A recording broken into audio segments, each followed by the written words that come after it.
Hi friends, this is Janu. ఈరోజు ఒక interesting టాపిక్తో మీ ముందుకు వచ్చేసాను. మరి లేట్ చేయకుండా ఈ వీడియో స్టార్ట్ చేసేద్దామా?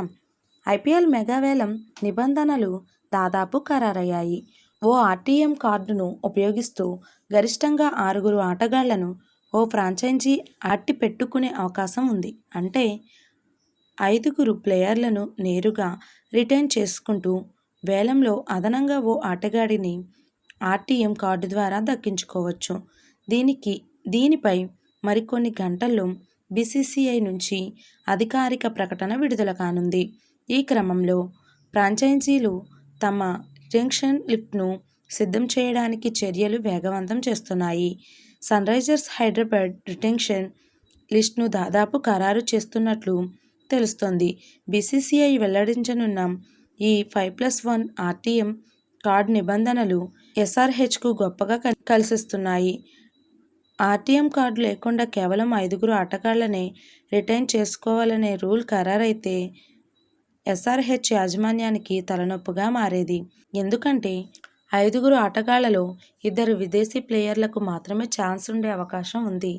సన్రైజర్స్ జట్టులో కెప్టెన్ ప్యాట్ కమిన్స్తో పాటు opener Travis head, wicket keeper Heinrich Klaasen ఎంతో కీలకం.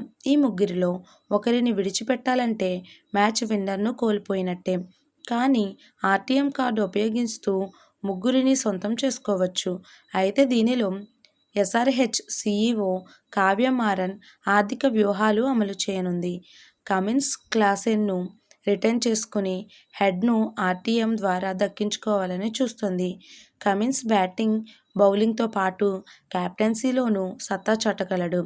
ఇక క్లాసెన్ వికెట్ కీపింగ్తో ఫినిషర్గా రాణించగలడు. వీరిద్దరికీ వేలంలో భారీ డిమాండ్ ఉంటుంది.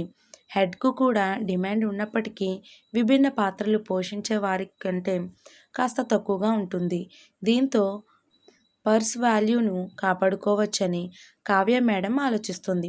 ఇక కుర్రాళ్లను రిటైన్ చేసుకోవాలని కావ్య భావిస్తోంది.